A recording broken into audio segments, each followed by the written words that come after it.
সুপ্রিয় দর্শক, স্বাগত আনোয়ার ইস্পাত এই সময়। আমি ফখরুল আলম কাঞ্চন আপনাদের সঙ্গে আছি। আমরা এই অনুষ্ঠানে সমসাময়িক গুরুত্বপূর্ণ ঘটনা এবং রাজনৈতিক বিষয় নিয়ে আলোচনা করি। আজ আলোচনা করব পদ্মা সেতু, রাজনীতিতে পদ্মা সেতু এই বিষয় নিয়ে আলোচনা করব। থাকবে সীতাকুণ্ডে কন্টেইনার বিস্ফোরণের ঘটনা, আলোচনা করতে চাই সিসির বক্তব্য নিয়ে। এই জন্য আলোচনার জন্য আমরা তিনজন অতিথিকে আমন্ত্রণ জানিয়েছি।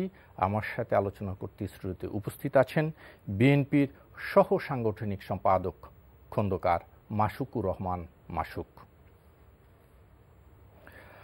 আছেন বাংলাদেশ আওয়ামী লীগের কেন্দ্রীয় কার্যনির্বাহী কমিটির সদস্য জনাব শাহাবুদ্দিন ফরাজি,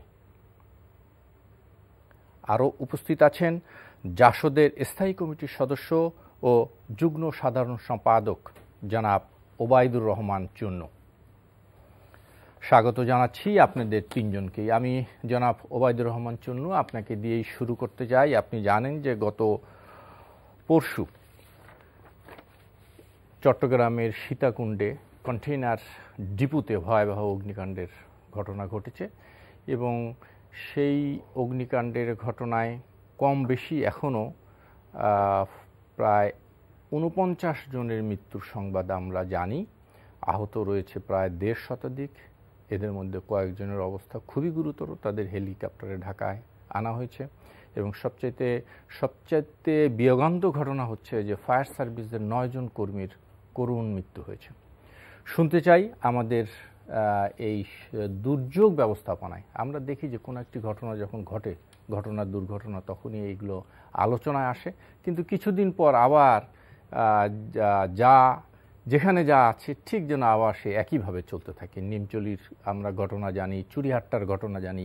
শুনতে চাই জনাব ওবায়দুর রহমান চুন্নু আপনার কাছ থেকে।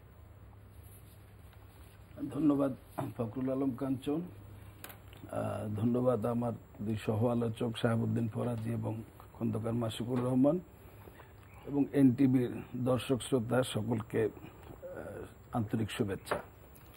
জনাব কাঞ্চন যে প্রশ্নটি করেছেন, একটি হৃদয় বিদারক ঘটনা। চট্টগ্রামের কন্টেইনার পোর্টে যে বিয়োগান্তক ঘটনাটি ঘটেছে এবং প্রাণহানির ঘটনাগুলো ঘটেছে, দৃশ্যত ৪৯ জনের মৃত্যু ঘটলেও এবং তার সাথে ফায়ার সার্ভিসের ৯ জন সদস্যের মৃত্যু ঘটেছে এবং ১৫০-র উপরে এখনো অগ্নিদগ্ধ এবং বিভিন্নভাবে আহত যারা সরকারি এবং বেসরকারি হাসপাতালে চিকিৎসা নিচ্ছেন। তো সমগ্র বিষয়টার মধ্যে যে এটা একটা অব্যবস্থাপনাও আছে এবং এই ধরনের ঘটনা যত দ্রুত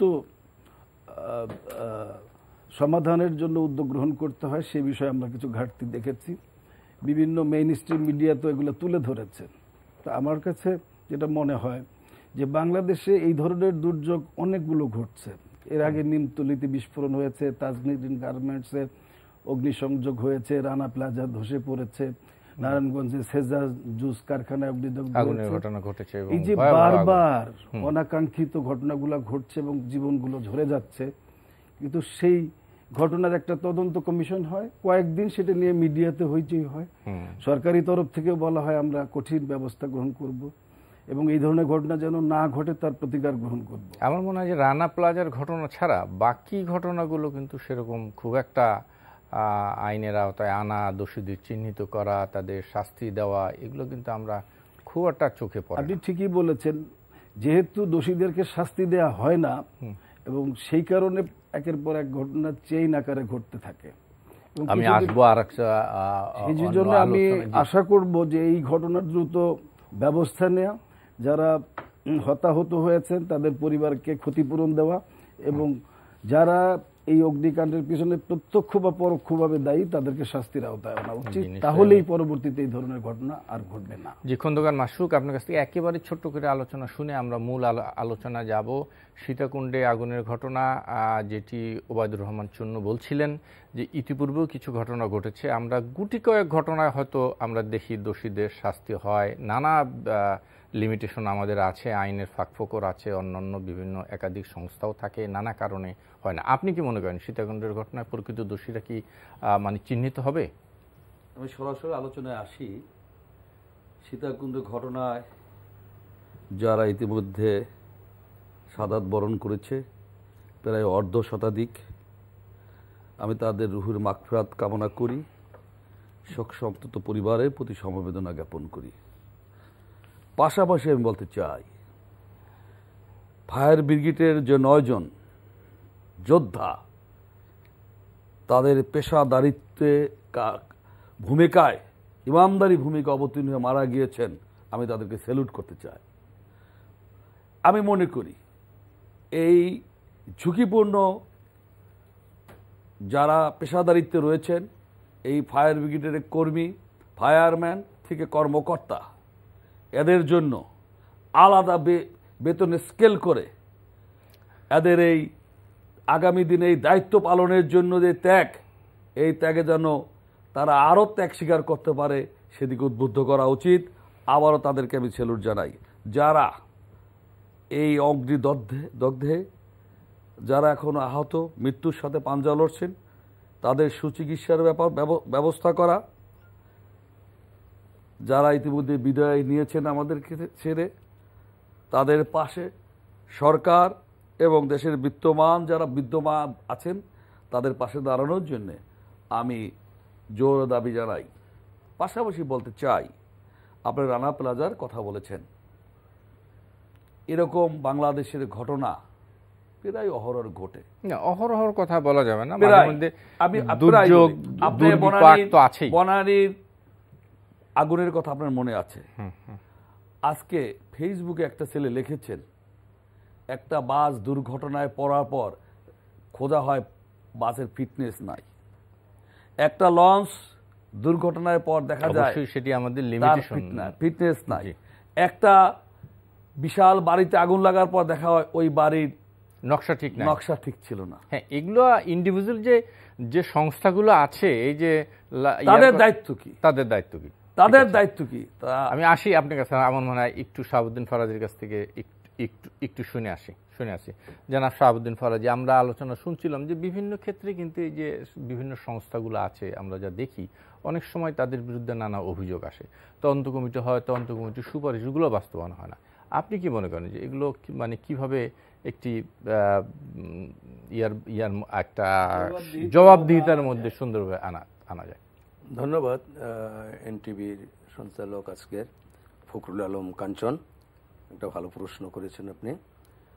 আর আমি প্রথমেই এই বিহেন ডিপোতে যারা মৃত্যুবরণ করেছে তাদের রুহের মাগফিরাত কামনা করি এবং শোক সন্তপ্ত পরিবারের প্রতি সমবেদনা জ্ঞাপন করছি, এবং যারা আহত আছেন তাদের প্রতি আমার সমবেদনা রইল।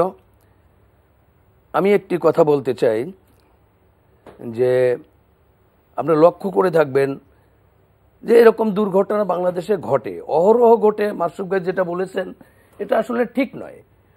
ঘটনা ঘটে, এটা দুর্ঘটনা তো দুর্ঘটনা, এটা যে কোনো সময় ঘটতে পারে, একাধিকবার ঘটতে পারে, এবং সেখানে আপনার আজকের এই ডিপোতে যারা মৃত্যুবরণ করেছে বা যারা আহত হয়েছে, ইতিমধ্যে লক্ষ্য করে থাকবেন মাসুদ ভাই বলেছেন যে তাদের আর্থিকভাবে সহযোগিতা সেটা অলরেডি করা হয়েছে এবং সরকার আরও দায়িত্ব নেবেন, এবং যারা যারা আজকে আহত হয়েছেন তাদেরকে সরকার হেলিকপ্টার পাঠিয়ে, জননেত্রী শেখ হাসিনা আজকের মাননীয় প্রধানমন্ত্রী কিন্তু সরাসরি এটা খোঁজখবর রাখছেন এবং তিনি হেলিকপ্টার পাঠিয়ে, ডাক্তার পাঠিয়ে, সামন্তলাল সেন তার টিম সহ সেখানে গিয়ে চিকিৎসার ব্যবস্থা করছেন এবং আহত যারা আছেন তাদেরকে ঢাকা শেখ হাসিনা বার্ন ইউনিটে চিকিৎসা করেছেন। সেখানে সরকারের কিন্তু কোনো গাফলতির কোনো অভাব আছে বলে আমি মনে করি না। এবং সেখানে আপনি আরও লক্ষ্য করে থাকবেন, সেখানে বাংলাদেশ আওয়ামী লীগের নেতৃবৃন্দ, ছাত্রলীগ, যুবলীগের নেতৃবৃন্দ কিন্তু সেই যারা আহত আছেন চিকিৎসার ব্যাপারে বা সহযোগিতার ব্যাপারে তারা দুহাত অনেক বাড়িয়ে মানুষ দিয়েছে। তারা দুহাত বাড়িয়ে দিয়েছেন, রক্ত দেওয়ার জন্য মানুষ প্রস্তুত, রক্ত দেওয়ার- যেভাবে খাবার নিয়ে আসছেন। আমার মনে হয় আমরা একটু ভিন্ন প্রসঙ্গে যাই। এবং আমি আরেকটা কথা জি, আপনাদের স্মরণ করে দিতে চাই যে সরকার যে কোনো তদন্ত, আমার বন্ধু ওবায়দুর রহমান চুন্নু বললেন যে একটা তদন্ত কমিটি হয়, তদন্ত কমিটির পরেই দেখা যায় কিছুদিন গেলেই আর সূর্যের সেটার আলো আর দেখে কোনো না। ইয়ে থাকে না। ওটা আর কিন্তু সূর্যের আলো দেখে না। কমিশনের কোনো রিপোর্ট ওই সূর্যের আলো, ওই রিপোর্ট সূর্যের আলো দেখে না। বিষয়টা আমি একেবারেই মেনে নিতে পারি না। এই কারণে রানা প্লাজার যে মালিক সে কিন্তু এখনো জেলে। না, একমাত্র রানা বাংলাদেশে। প্লাজা হয়েছে, কিন্তু আমি যদি আপনাকে বলি এটা রানা প্লাজা একটা আপনি সিজন জুজের মালিকও জেলে ছিল না, যে ব্যতিক্রম কিন্তু উদাহরণ না। আমি বলেছি রানা প্লাজার ঘটনায় রিমেডি এসছে, আর কিন্তু একটাই অধিকাংশ ঘটনা। ঘটনারই কিন্তু ভিকটিমরা ইয়ে হয় না। যেরকম রাজনৈতিক আমি যদি আশ্রয় আপনাকে পড়ছে, বলি পার পেয়ে যায়। নিমতলি রাজনৈতিক আশ্রয় পড়ছে, পার পেয়ে যায় তারা। আমরা একটু ভিন্ন প্রসঙ্গে যেতে চাই, যেটি সাবধান সব মানে ফরাজি বলছিলেন, সেটা হচ্ছে এই যে নিমতলি চুরিহাট্টায় অগ্নিকাণ্ডের ঘটনার যে তদন্ত কমিটি সুপারিশ করেছিল যে এই কেমিক্যাল গোডাউনগুলো এখান থেকে সরিয়ে দেওয়া পারে না এখনো সরাইতে। সরাতে পারে না, No. নানা লিমিটেশন তো আছে। আমার মনে হয় একটু ভিন্ন প্রসঙ্গে আমরা যেতে চাই। ঢাকা সিটি কিন্তু একটা মানে বোমের উপরে দাঁড়িয়ে আছে। আপনি যদি পুরান ঢাকায় যান, আমি নিজে একজন কেমিক্যাল ব্যবসায়ী ক্ষুদ্র, আমি জানি যে এই কেমিক্যালগুলো কত বড় দুর্ঘটনা ঘটাইতে পারে। ঢাকার পুরনো ঢাকায় কিন্তু যাতায়াত ব্যবস্থাটা, ফায়ার ব্রিগেড যাওয়ার মতো জায়গাও নেই। এমন এমন জায়গায় গোডাউনগুলো আছে, যদি কখনো বিস্ফোরণ করতে চেইন রিঅ্যাকশন হবে। না, সেটা এবং কিন্তু পুরনো আপনি- গোটা পুরনো ঢাকায় সেটা- অগ্নিকুণ্ড পরিণত আপনি হবে। বুড়িগঙ্গা- সেটা কিন্তু আমাদের একদিনে চেয়ে হয় না। দেখা করা না, ছাড়া না। কিছু করার থাকবে না। সেটা সরকারের এই ক্ষেত্রে নজর দেওয়া উচিত। অবশ্যই না, না, সমস্ত সেটা আরেকটা জিনিস দেখেন, ব্যবসায়ীদেরকে না, আরেকটা জিনিস eliminate দেখেন। করতে হবে, সরাই আজ দিতে হবে পর্যন্ত এগুলা। আমরা বুড়িগঙ্গাকে আমরা দখলমুক্ত করতে পারলাম না। আমি না, একদিন আপনার এই কথাটা ঠিক না। না, মাসুদ হয় ভাই, নাই। আপনার এই কথাটা ঠিক হয় না। নাই। বুড়িগঙ্গা না, এখনো no, বুড়িগঙ্গা কি কারণে হয় নাই? না, না। প্রভাবশালী রাজনৈতিক আশ্রয় প্রশ্রয় কারণে আমরা এই দখলমুক্ত করতে পারি না। আপনার এই কথার একটু সাথে আমি শুনি। একমত না। না, কিন্তু বুড়িগঙ্গা কিন্তু দখলমুক্ত হচ্ছে এবং না, না, না, আমি বলি। আপনার দুর্বল, আপনি আজকে আমি বলি- বুড়িগঙ্গা আপনি হয়তো তাহলে খবর রাখেন না, বুড়িগঙ্গার কিন্তু ওয়াকওয়ে নির্মাণ হচ্ছে দুই পারে এবং অনেক লম্বা একটি এবং অনেক area। প্রভাবশালী, আপনার অনেক প্রভাবশালীর বাড়িঘর ভেঙে দেওয়া হয়েছে। হাজী সেলিমের বাড়িঘর ভেঙে দেওয়া হয়েছে, আপনার আসলামের এমপি আসলামের ভেঙে দেওয়া হয়েছে। কারটা ভেঙে দেয়? শিল্প কারখানা ভেঙে দেওয়া। অনেক না, তবে অনেক এই বিষয়টা হচ্ছে ঢাকার চারিপাশে যে সার্কুলার রিভার রোড হয় আছে নাই, এবং হয় এর না, পাশে যে তখন তো হয় ওয়াকওয়েটা আছে, এটা দুইটা ফেজে টেন্ডার হয়েছে, একবারে 15টা, একবার 14টা। কিন্তু অধিকাংশ ঠিকাদারকে এখনো সাইট বুঝিয়ে দেওয়া সম্ভব হয়নি কিছু প্রভাবশালীর কারণে। এটা সত্য, আংশিক সত্য, কিন্তু সরকারের প্রচেষ্টা আছে। বিভিন্ন সময় অভিযান চলেছে এবং দেখা গেছে বড় বড় স্থাপনা ভেঙেও সেটা পরিষ্কার করে ঠিকাদারকে বুঝিয়ে দেওয়া হচ্ছে। কিন্তু আমরা জানি যে এরপরও কিছু বাধা আছে। সরকার যদি জনবান্ধব হয়, উন্নয়ন বান্ধব হয়, তাহলে এই সমস্ত বাধা এগুলো উপড়ে ফেলতে বাস্তবায়ন হবে। করা এগুলো উপড়ে ফেলতে হবে, এর কোনো বিকল্প নেই। বাস্তবায়ন যেই করা হোক, সহজ, জনগণ- তাকে উঠিয়ে দিতে হবে। এটাই সে যত শক্তিশালী হোক, যে দলেরই হোক। আমি আপনাকে বলি, এখানে আওয়ামী লীগ, বিএনপি, জাসদ যেই বললেন না কেন, যে যত বড় ক্ষমতাশীল, আজকে আমাদের যে নৌ পরিবহন প্রতিমন্ত্রী খালিদ মাহমুদ চৌধুরী, তাকে আপনারা অনেকেই চিনেন। তার সুদক্ষ পরিচালনায় যে কাজগুলো হয়েছে, এটা কিন্তু আর কেউ করতে পারেনি। এটা কিন্তু এই যে দখলমুক্ত হয়েছে এবং ওয়াকওয়ে দখলমুক্ত না হলে তো ওয়াকওয়ের যে টেন্ডারগুলো শুরু করে আমার যাওয়া বন্ধু যাবে। ওবায়দুর রহমান চুন্নুই বললেন যে দুইটা টেন্ডার হয়েছে এবং একবার 14টা আর একবারে 15টা। সেখানে কিন্তু কম কথা নয়, শুরু হয়েছে। আপনি এটা তো কেউ করতেই পারেন এই কখনো। আমি জনাব খন্দকার মাসুকুর রহমান আপনার কাছে যেতে চাই। আজকে এই ইতিপূর্বে মির্জা ফখরুল বলেছিলেন যে পদ্মা সেতুর ভিত্তিপ্রস্তর স্থাপন করেছেন বেগম খালেদা জিয়া। আজকে আওয়ামী লীগের সাধারণ সম্পাদক ওবায়দুল কাদের বলেছেন যে এটি কাল্পনিক, অসত্য। আপনি কি বলবেন?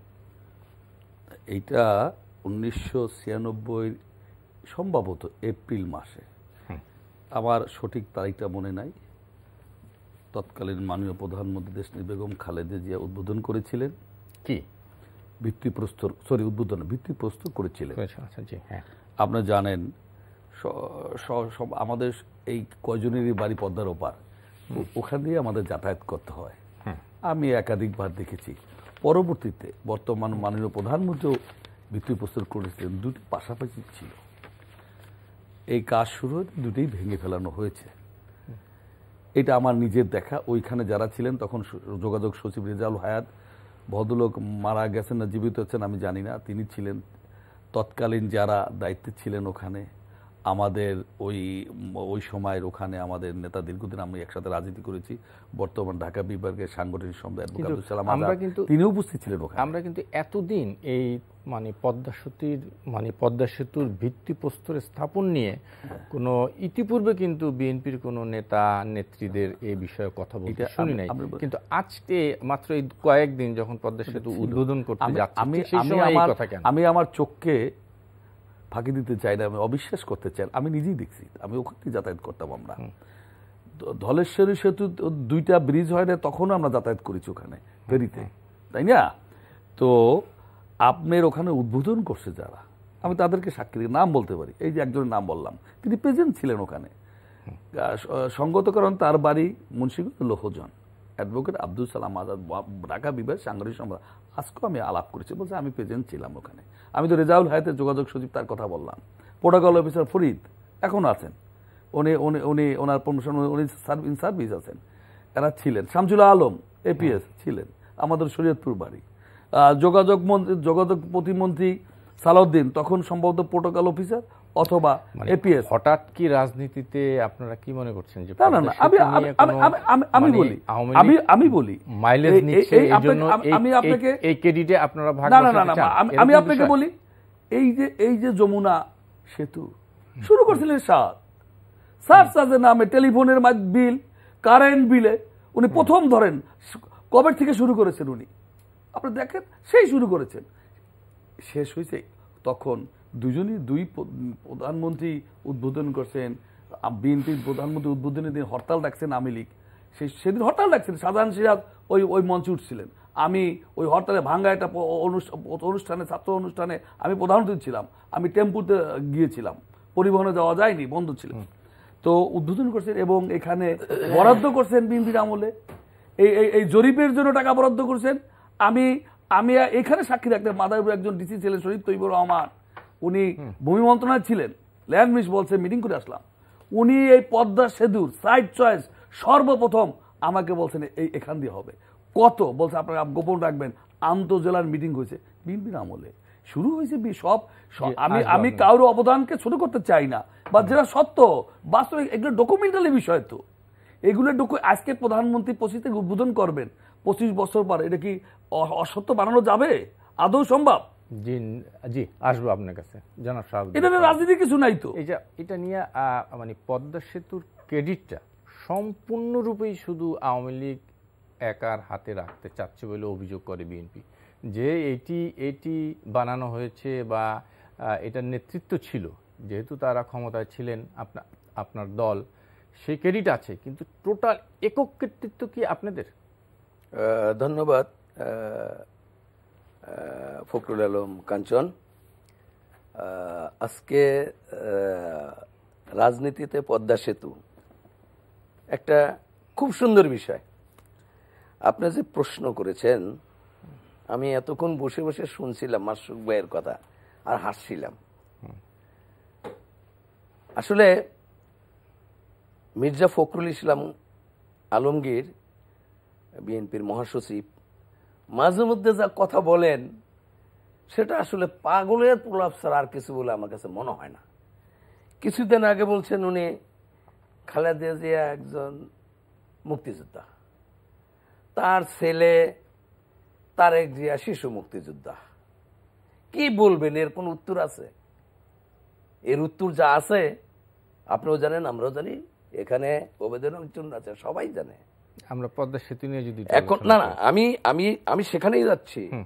আজকে মির্জা ফখরুল ইসলাম আলমগীর বলছেন যে পদ্মা সেতু ভিত্তি প্রস্তুত করছেন খালেদা জিয়া প্রথম। তো খালেদা জিয়া যদি ওনারা আসলে দেখাক তো কোথায় ভিত্তি প্রস্তুতটা করেছে। আমি আপনাকে আমাদের ভিত্তি প্রস্তুতটা আপনারা দেখাই। আর উনি বলল যে কথাটা, এই ভিত্তি প্রস্তুতটা উনিও দেখাক। 2001 সালের 4 জুলাই এই ভিত্তিপ্রস্তর করেন জননেত্রী শেখ হাসিনা। এটা কি ঠিক যে আচ্ছা আমি একটু বলে নেই আজকে পদ্মা সেতু ওনারা বলেন যে ভিত্তিপ্রস্তরটা তো থাকবে, কিন্তু খন্দকার মাসুদ যেটা বললেন যে দুটো ভিত্তিপ্রস্তর আমি দুটো মানে আমার বাড়ি ওনার বাড়ি যেখানে, আমার বাড়িও সেখানে, চুন্নুর বাড়িও সেখানে, আমরা কিন্তু এই রাস্তাটাই যাই, জীবনে কোনোদিন এই ভিত্তিপ্রস্তর দেখি নাই। আর এই ভিত্তিপ্রস্তর যেদিন হয়েছে, আমি একজন ইনভাইটেড ছিলাম, তখন আমি বাংলাদেশ আওয়ামী লীগের কেন্দ্রীয় কমিটির সহ সম্পাদক, এই সহ সম্পাদক হিসাবে আমি একটা কার্ড পেয়েছিলাম, আমিও গিয়েছিলাম এই অনুষ্ঠানে। সেখানে কিন্তু কোনো ভিত্তিপ্রস্তর দেখা যায়নি বিএনপির। আর যদি ওনারা ভিত্তিপ্রস্তর করেই থাকেন তাহলে এত বিরোধিতা কেন পদ্মা সেতুর? মানে কোথায় বিরোধিতা করে নাই সেটা বলেন। পদ্মা সেতুতে বিরোধিতা করছে না আওয়ামী লীগের বিরোধিতা করছে? না, পদ্মা সেতুর বিরোধিতা করেছে। পদ্মা সেতুই শেখ হাসিনার আমলে হবে না। আপনারা দেখেছেন পদ্মা সেতু আপনার 2013 সালে বিশ্ব ব্যাংক সমস্ত ঋণ বাতিল করলো। সেখানে কারা গেম খেলেছে জাতি কিন্তু জানে না। সেটি আপনাদের অভিযোগ, কিন্তু সেটা আমি আসি একটু ওবায়দুর রহমান শুনে আসি একটু। যে কথাটা যে এই ক্রেডিটটা আপনার না, এই ক্রেডিট বাংলাদেশের সকলের টাকায় এই পদ্মা সেতু হয়েছে। এই নেতৃত্বটা কে দিয়েছেন? এদেশের স্বাধীনতা যুদ্ধে যারা যারা অংশগ্রহণ করেছে, কিন্তু নেতৃত্ব তো একজন দিয়েছেন না। সেটি ঠিক আছে। পদ্মা সেতু জননেত্রী শেখ হাসিনার সাহসিকতার কারণেই পদ্মা সেতু হয়েছে। ক্রেডিটটা অবশ্যই জননেত্রী শেখ হাসিনার, অবশ্যই শেখ হাসিনার দুঃসাহসিকতাটা, অবশ্যই তার সততা। কিন্তু এটা সমীক্ষা, জাইকা যে সমীক্ষা করেছিল 2002 সালে, সেটি তো বিএনপির সময় ফিজিবিলিটি টেস্ট যেটা হয়েছিল 2002 সালে, 2005 সালে ফাইনাল করে এই আলোচনা আসবো আপনার সাথে। আমি একটু চুন্নুর কাছ থেকে শুনে আপনার কাছে আবার আসবো, আপনি নিশ্চয়ই বলবেন। জনাব ওবায়দুর রহমান চুন্নু, শুনতে চাই পদ্মা সেতু নিয়ে এই যে এখন এটার এক ধরনের ক্রেডিট ভাগাভাগির একটা কি বলবো, একটা প্রতিযোগিতা শুরু হয়েছে এবং পাল্টা জবাব চলছে। আপনারা কি বলবেন? ধন্যবাদ কাঞ্চন। পদ্মা সেতু বাস্তবায়ন এবং আগামী 25শে জুন পদ্মা সেতু উদ্বোধন হতে যাচ্ছে। মাননীয় প্রধানমন্ত্রী জননেত্রী শেখ হাসিনা সেটি উদ্বোধন করবেন। ঠিক উদ্বোধনের প্রাককালে রাজনীতিতে একটা নতুন বিতর্ক যুক্ত হয়েছে। পদ্মা সেতু বাস্তবায়নের ক্রেডিট কার, এটা নিয়ে সরকারি দল তাদের দিকে দড়ি টানছেন এবং বিরোধী দল বিএনপিও এখানে ভাগ নেওয়ার চেষ্টা করছেন। আপনি তো সমস্ত পরিসংখ্যানই আপনার জানা, কবে পদ্মা সেতু। আমি যদি আপনাকে আবার একটু পাঞ্চ করি, সেটা হচ্ছে এই এরশাদি জাতীয় পার্টিও কিন্তু এই ক্রেডিট দাবি করছে। তারা বলছে যে এরশাদ সরকার তার ক্ষমতাকালীন সময়ে এই পদ্মা সেতুর জন্য আলাদা করে টাকা রেখে গেছিল। আমি যদি আরেকটু পিছনে যাই, সেখানে দাবি কথা উঠেছে 1952-তে একজন সংসদ সদস্য প্রথম পদ্মা সেতু করার দাবি জানিয়েছে সংসদে, এবং যেটা পার্লামেন্টের রেজুলেশনে আছে। জি বলুন। আমি আপনার কথার সূত্র ধরেই বলি, এই পদ্মা সেতু বা যমুনা সেতু এগুলো আমাদের জাতির স্বপ্ন। আমাদের জাতির জনক বঙ্গবন্ধু শেখ মুজিবুর রহমান 1972 সালে যখন দায়িত্বভার গ্রহণ করেন, তখন এই বাংলাদেশকে কোথায় নিয়ে যাবেন তার একটা রূপকল্প তার মাথায় ছিল। উনি বিভিন্ন সময়ে বিভিন্নভাবে সেগুলো বলেছেন। পরবর্তীকালে যারা ক্ষমতায় ছিলেন বিভিন্ন সময় বিভিন্ন কথা জনসমক্ষে এনেছেন, কিন্তু সেগুলো আলোর মুখ দেখেনি। তো খন্দকার মাশিকুর রহমান যেটা বললেন যে পদ্মা সেতু মাওয়া পয়েন্টে হবে, এটা বিএনপির আমলে শুধু ফিজিবিলিটি স্টাডিটা করা হয়েছিল এবং একটা ছোট্ট বরাদ্দ ছিল, কিন্তু চাচ্ছিল আরিচা পয়েন্ট। হ্যাঁ, এখানে তখন নাজমুল হুদা সাহেব তার বাড়ি মুন্সিগঞ্জ হওয়ার কারণে সে এদিকে করা যায় কিনা সেটা উনি প্রস্তাব ভিন্ন মত রেখেছিলেন, কিন্তু বিএনপি চেয়েছিল এটা আরিচা পয়েন্টে করার জন্য। কিন্তু আমাদের প্রধানমন্ত্রী জননেত্রী শেখ হাসিনা উনি কিন্তু এটাকে এই শরীয়তপুর এবং মুন্সিগঞ্জ এই এলাকায় করার জন্য বাস্তবমুখী পদক্ষেপটা গ্রহণ করেছেন। এবং এটা 8 সালে নির্বাচিত হওয়ার পরের থেকেই তার সরকার এটা নিয়ে এটার সম্ভাব্যতা যাচাই, বরাদ্দ করা এবং দরপত্র আহ্বান করা, এই কাজগুলো করেছেন। খন্দকার মাশরুকুর রহমান, যেটি এসছে আলোচনায় যে বিএনপি পদ্মা সেতুর বিরোধিতা করেছে এবং এখন এসে এই ক্রেডিট দাবি করছে, আমি আপনাকে স্পষ্টই বলতে চাই, আওয়ামী লীগের চরিত্র যা তাই করেছে। মানে কেন বলছেন এটা? 1971 সনের যুদ্ধে এদেশের আপামর জনগণ যুদ্ধ করেছে, রক্ত দিয়েছেন। এই যুদ্ধে যারা সরাসরি নেতৃত্ব দিয়েছেন, সংগঠক, তারাও যদি আওয়ামী লীগ না করে রাজাকার হয়ে গেছেন। এও স্লোগান আমি দেখছি, ডক্টর কামাল তুই রাজাকার, এই মুহূর্তে বাংলা ছাড়।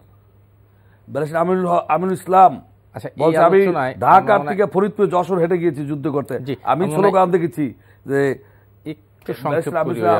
তুই এই মুহূর্তে বাংলা ছাড়, রাজাকার।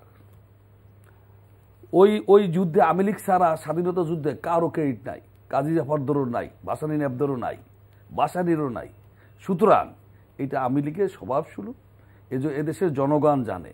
ডকুমেন্টারি বিষয়, আমি বেগম খালেদা জিয়া আমার 30, 35, 37 বছর রাজনীতি আমি ছেড়ে দেব, উদ্বোধন ডকুমেন্টারি আমি দেখাবো।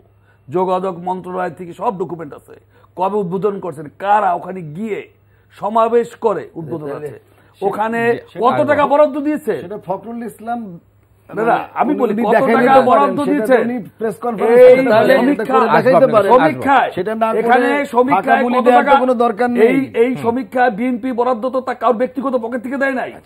জনগণের কত টাকা বরাদ্দ হয়েছে, সমীক্ষায় কত টাকা ব্যয় হয়েছে, কতগুলো মিটিং হয়েছে, সব সামারি রয়েছে। আচ্ছা, তাহলে সেগুলো যদি থাকে আপনারা সাংবাদিক সম্মেলন করে সাংবাদিকদের মাধ্যমে জাতির সামনে পরিষ্কার করেন বিষয়টা, সেইগুলো আমি ডকুমেন্ট উত্থাপন করব। আছে, হ্যাঁ, তারপরও এই প্রধানমন্ত্রী আবার উদ্বোধন করেছে, দুটো পাশাপাশি ছিল, পরে বেগম খালেদা জিয়াটা ভেঙে ফেলা হয়েছে, ডকুমেন্টারি আছে তোর ভাই। ওকে, আসবে। আমার মনে হয় আরো 2-1টি বিষয় আছে, সেই বিষয় নিয়ে আমি আলোচনা করতে চাই। সিসির কিছু কথা আছে, আমি আলোচনা করতে চাই। জনাব শাহাবুদ্দিন ফরাজ, এই বিষয়ে মনে ছোট্ট করে আপনি বললে আমরা ভিন্ন প্রসঙ্গে যেতে চাই। আমি পদ্মা সেতু নিয়ে আরেকটু কথা বলতে চাই। জি প্লিজ। আপনারা লক্ষ্য করে থাকবেন যে উনি মাশরুফ ভাই বলছেন ওনারা আজকে ক্রেডিট নিয়ে টানাটানি করছেন। তো ওনারা যদি এত ক্রেডিটই চাইতেন তাহলে পদ্মা সেতুর বিরোধিতার ভুরি ভুরি প্রমাণ আছে যে তারা ডক্টর ইউনূসকে দিয়ে, এই যে ধরেন কানাডিয়ান কোম্পানি এনএনসি লাভালিনকে জড়িয়ে যে দুর্নীতির অভিযোগটা উঠেছিল, সেই কারণে কিন্তু কানাডায় মামলাটাও হয়েছিল এবং সেখানে মামলা নিষ্পত্তি হয়েছে। 2017 সালে রায় দিয়েছে যে কোনো দুর্নীতি হয় নাই। আচ্ছা, কিন্তু সেখানে কিন্তু বিএনপি বলেছে এই দুর্নীতির অভিযোগ দিয়ে কিন্তু আপনার বুড়ি টক শো অনেক কিছু করেছে। আমাদের একজন মন্ত্রী সেদিন চাকরি গিয়েছে, একজন সচিব জেলে গিয়েছে, তারপরও কিন্তু এখান থেকে রেহাই পায়নি। সেখান থেকে সেই ষড়যন্ত্রের অংশ হিসাবে তখন আপনার বিশ্ব ব্যাংক বলেছিল একটা অদক্ষ অযোগ্য একটা কোম্পানিকে দিয়ে এই কাজটা করানোর জন্য, যেটা শেখ হাসিনা মেনে নেয়নি। যেই কারণে আমি ছোট্ট একটু পাঞ্চ করছি আপনার সাথে। যদি ওয়ার্ল্ড ব্যাংক ঋণ বাতিল করে থাকে, সেজন্য আপনি বিএনপিকে দায়ী করবেন কেন? বিএনপিকে দায়ী তো ওনারা তো সেখানে লবিজ নিয়ম করেছিল যাতে শেখ হাসিনা পদ্মা সেতুটা করতে না পারেন। পদ্মা সেতু শেখ হাসিনা যেহেতু ভিত্তি প্রস্তুত করছেন, সেক্ষেত্রে শেখ হাসিনা পদ্মা সেতু করতে পারবেন না। শেখ হাসিনার সাহসিকতার কারণেই, আজকের মাননীয় প্রধানমন্ত্রী জননেত্রী শেখ হাসিনার সাহসিকতার কারণে, সততার কারণেই এই পদ্মা সেতু হয়েছে। যখন বলছে যে নিজস্ব অর্থায়নে পদ্মা সেতু করব, তখনই কিন্তু বিএনপি বলেছে যে দেশটাকে মানে সর্বশান্ত করে ছাড়বে। এই দেশে নিজস্ব অর্থায়নে পদ্মা সেতু করা মানে দেশটাকে দুর্ভিক্ষের মধ্যে ফেলে দেওয়া। জি, আমার মনে আসবো জনাব আজকে তারা ক্রেডিট নিয়ে, হ্যাঁ আমি বলবো ক্রেডিট এদেশের জনগণের, এদেশের জনগণের টাকায় শুধু বিএনপি বাদে না, যারা বিএনপি আপনি বাদ দেবে, বিএনপি যারা বিরোধিতা করলেন তাদের আবার ক্রেডিট নিতে চান কেন? তাদের এখন ক্রেডিট, এখানে ভিত্তি প্রস্তুত শেখ হাসিনা করছে বিদায়ী এখান থেকে পদ্মা সেতু করা যাবে না, এটা করতে হবে আর ইয়া দিয়া, ওই যে আরিচা দিয়া। আপনারা জানেন, সবাই জানেন এই ঘটনাটা, যেখানটা করা যাবে না। জি, আর জনাব ওবায়দুর রহমান চুনি এই আলোচনা একটু সংক্ষিপ্ত করলে আমি ভিন্ন আলোচনায় যেতে চাই। আপনি পদ্মা সেতু বিষয়ে কোনো ছোট্ট কোনো কথা থাকলে আপনি শেষ করবেন। পদ্মা সেতু এখন বাস্তব রূপ নিয়েছে, আর কয়েকদিন পরে মানুষ পদ্মা সেতু দিয়ে পার হবে।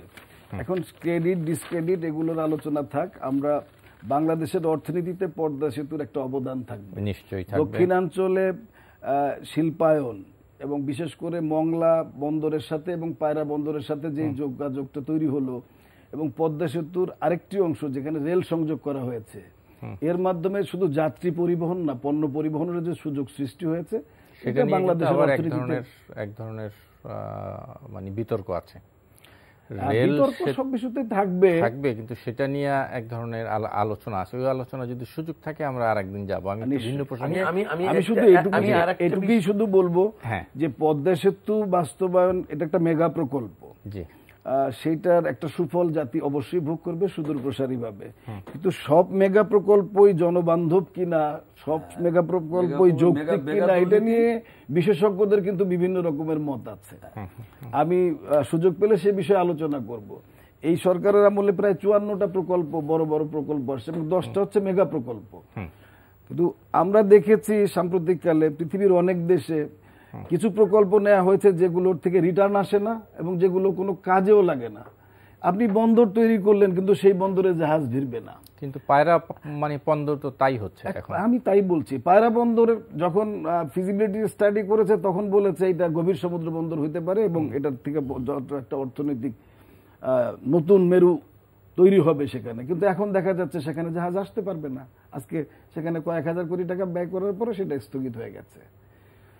এমনও চেষ্টা করা হচ্ছে, এখানে বিমানবন্দরের থার্ড টার্মিনাল হচ্ছে, আবার শোনা যাচ্ছে নতুন করে একটা আন্তর্জাতিক মানের বিমানবন্দর হবে মুন্সিগঞ্জে বা ইসে। এত বিমান কোথায় নামবে, এত যাত্রী আমরা কোথায় পাবো? বাংলাদেশ বিমান যাত্রী পায় না বলে 17টা বিমান ফ্লাইট পরিচালনা করতে পারে না। তো আমাদের কথা হচ্ছে যে প্রকল্প উন্নয়নের স্বার্থে দরকার, কিন্তু এমন প্রকল্প নেওয়া উচিত না যেটা জনগণের কাছে ফাঁস হয়ে যায়, জনগণের জন্য ফাঁসির বিষয় হয়ে যায়। আপনি জানেন যে আমাদের রূপপুর পারমাণবিক কেন্দ্র যেটা তৈরি হচ্ছে বিদ্যুৎ কেন্দ্র, সেটা আগামী বছর থেকে তার পেমেন্ট শুরু হবে, সুদ এবং আসল মিলে। কিন্তু এটা অপারেশনে যাবে কবে আমরা এখনো জানি না। কিন্তু এই ঋণ পরিশোধের যে চাপ আমাদের উপরে আছে, এখন হয়তো বছরে $2 বিলিয়ন আমরা করছি, কিন্তু 25 সালের পরে তো এটা $4 বিলিয়ন হবে এবং তারপরে 30 সালের পরে এটা আরো মাল্টিপ্লাই হবে। তো এইরকম মানে প্রকল্প বিদেশি ঋণ নিয়ে আমরা করছি, কিন্তু এগুলো তো পরিশোধ করতে হবে। এখনই তো আমরা একটা ঝুঁকির মধ্যে আছি। বিশ্বে করোনাকালীন একটা অর্থনৈতিক বিপর্যয় ছিল এবং তারপরে এখন রাশিয়া এবং ইউক্রেনের যুদ্ধের কারণে গোটা পৃথিবীর অর্থনীতি মানে অস্থির হয়ে গেছে। ইফেক্ট তো সারা পৃথিবীতে পড়লে তো আমাদেরও পড়বে, এটা স্বাভাবিক। কিন্তু আমাদের অর্থনীতি তো আর ইউরোপ আমেরিকার মতো শক্তিশালী না, সীমিত সম্পদের দেশ আমাদের যে আমদানি আয় বেড়ে গেছে, রপ্তানি আয় কমে গেছে এবং রেমিটেন্সের ফ্লো কম। সুতরাং এখন আর মেগা প্রকল্পের নামে অবাস্তব কোনো প্রকল্প যেন না হয়, সেটা আমার দাবি। জি নিশ্চয়ই। আপনি মানে বলতে চাচ্ছিলেন পদ্মা সেতু? আমি বলতে চাইছিলাম যে এই যে পদ্মা সেতু নিয়ে ষড়যন্ত্র আপনারা আজকে লক্ষ্য করে দেন, আজকে সামাজিক যোগাযোগ মাধ্যমে দেখেছেন কিনা আমি জানি না, যে পদ্মা সেতু 25 তারিখে উদ্বোধন হচ্ছে না, এরকম একটা নিউজ সামাজিক যোগাযোগ মাধ্যমে আছে। কারা করছেন এটা? না, এটা সামাজিক যোগাযোগ মাধ্যম, ফেসবুক, ইউটিউবের এইটা নিয়ে না, সামাজিক যোগাযোগ মাধ্যমটা কিন্তু এখন জানাশোনার একটা বড় মাধ্যম এখন এটা। এবং সেখানে এটা যারা করছেন, যারা আজকে এটা করছেন, এরাই চাচ্ছেন যে পদ্মা সেতু, অনেকে তো অনেক কথা বলেছেন পদ্মা সেতু নিয়ে, পদ্মা সেতু জোড়াতালি দিয়ে করা হচ্ছে, সেটা কিছু যায় আসে না।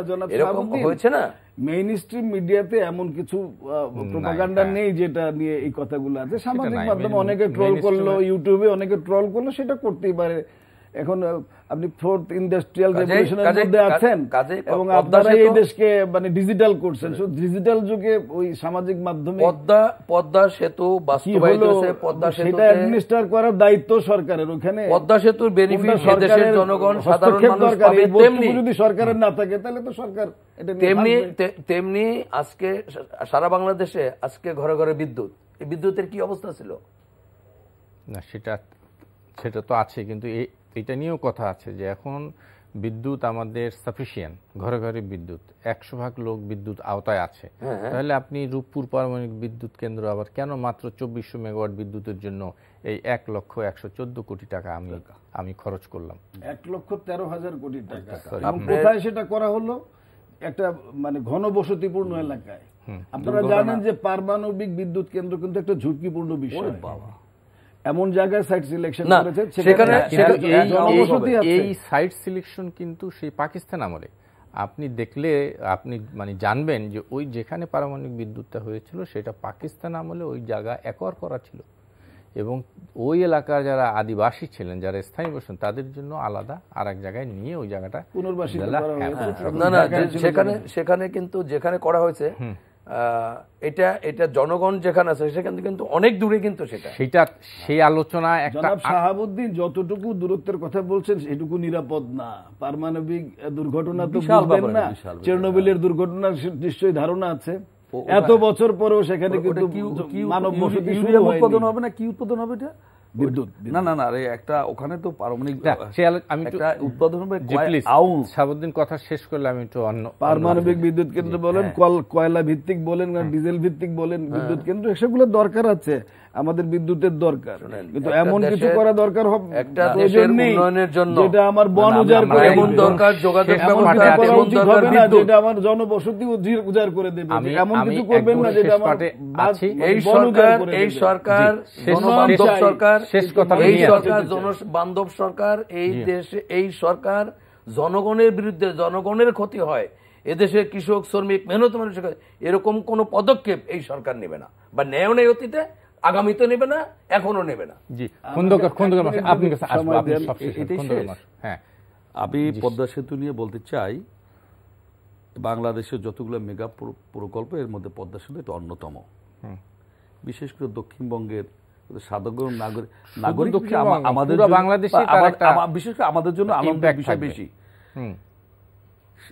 আমি বলতে চাই ভবিষ্যৎ আজকে আপনার ডকুমেন্ট থাকুক, এই মেগা প্রকল্পে 7,500 কোটি টাকার 50 কোটি, সেখানে যে মেগা দুর্নীতি হয়েছে একদিন প্রমাণ পাবেন এই মেগা দুর্নীতি। কিন্তু আপনারা দুর্নীতির কথা বলছেন, কিন্তু কোথাও কোনো তথ্য প্রমাণ দিয়ে এখন পর্যন্ত কিন্তু আপনারা এই কথা কোথাও বলতে পারেন নাই যে পদ্মা সেতুতে এই দুর্নীতি হয়েছে। আপনারা মুখস্থ বলছেন যে মেগা প্রকল্প, মেগা দুর্নীতি। সময় অবশ্যই সেটা সবাই মতো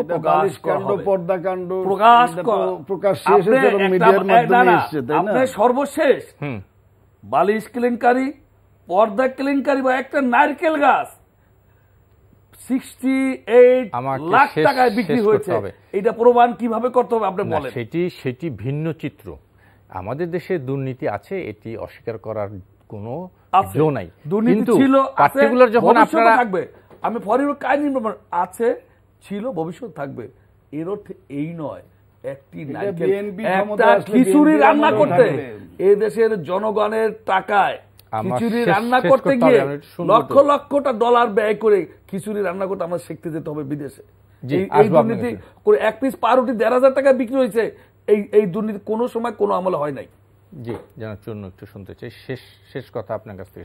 জনাব কাঞ্চন, আপনি জানেন যে করোনার কালীন সময় আমাদের 25টা পাটকল বন্ধ হয়ে গেছে, 14টা চিনিকল বন্ধ হয়েছে, এবং গার্মেন্টস থেকে গত কয়েক বছরে প্রায় 13 লক্ষ শ্রমিক ছাঁটাই হয়েছে। অর্থনৈতিকভাবে তো স্বাভাবিক, এটা ঢেউ লেগেছে। করোনার সময় প্রায় 2 কোটি মানুষ দারিদ্র সীমার নিচে চলে গেছে। কিন্তু এইটা একটা সিনারিও, বাস্তবতা, এবং এর পাশাপাশি দেখা গেছে আমাদের জিডিপির গ্রোথও ঠিক আছে, আমরা এমডিজি এসডিজি অর্জন করতে যাচ্ছি, আমাদের বাজেটের আকার বড় হচ্ছে। বিষয়টা যদি সাদা চোখে দেখি তাহলে একরকম, যদি একটু গভীরে চিন্তা করেন তাহলে দেখবো যে হচ্ছে উন্নয়ন হচ্ছে, কিন্তু বৈষম্য বাড়ছে। অতি ধনী তৈরি হচ্ছে, কিন্তু আবার অতি গরিবও তৈরি হচ্ছে। কিন্তু আমাদের যে সংবিধান, মহান মুক্তিযুদ্ধের যে অর্জন, বাংলাদেশের সংবিধান, সেই সংবিধানে মানুষের মৌলিক গণতান্ত্রিক অধিকার রক্ষার কথা বলা হয়েছে।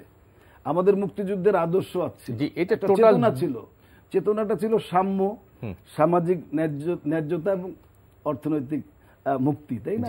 শেষ করতে হবে। সেই বিষয়টা যদি আমরা নজর দিই তাহলে এই ব্যবস্থার অবসানটা ঘটানো দরকার। এই যে মানুষ গরিব হচ্ছে, গরিব মানুষকে সামাজিক অর্থনৈতিক নিরাপত্তা দিতে হবে, তাদেরকে সার্বজনীন চিকিৎসা সেবা দিতে হবে, সবার জন্য শিক্ষা বাধ্যতামূলক এবং অবৈতনিক করতে হবে, সবার আবাসিক ব্যবস্থা করতে হবে। সরকার নিশ্চয়ই এই সব প্রকল্পে নজর দেবেন এবং আমরা জানি আশা করব যে সামনে বাজেট সে করে একেবারে আর সময় নেই, একদম 10 সেকেন্ড সংক্ষিপ্তভাবে বলবো। বিএনপি যে বলে, যে মাসুক ভাই একটু আগে বললো যে মেঘা প্রকল্পে মেঘা দুর্নীতি 7,500 কোটি টাকা, ওনারা একসময় বলছে 10,000 কোটি টাকার প্রজেক্ট 33,000। আসলে ওনারা জানেন না যে কোন জায়গায় যে আমার আলোচনা আসলে সময় নেই। আমার মনে হয় আসলে কোত্থেকে না, এই আলোচনা আর একদিন করবো, আমার আর একদমই সময় নেই। আমি এই অনুষ্ঠানে যোগ দেওয়ার জন্য খন্দকার, আমি আসলে বলছিলাম যে ওনাদের ধারণা নাই তো পদ্মা সেতু নিশ্চয়ই আলোচনা করার ধারণাই নাই। ধারণা আছে কত হাজার কোটি টাকা দুর্নীতি হয়েছে। জনাব খন্দকার মাসুকুর রহমান, ওবায়দুর রহমান চুন্নু এবং জনাব শাহাবুদ্দিন ফরাজি, আপনাদের তিনজনকে অনেক অনেক ধন্যবাদ। দর্শক, আপনাদেরকেও ধন্যবাদ যারা এতক্ষণ আমাদের সঙ্গে ছিলেন। আগামী অনুষ্ঠানে আবার দেখা হবে। শুভরাত্রি।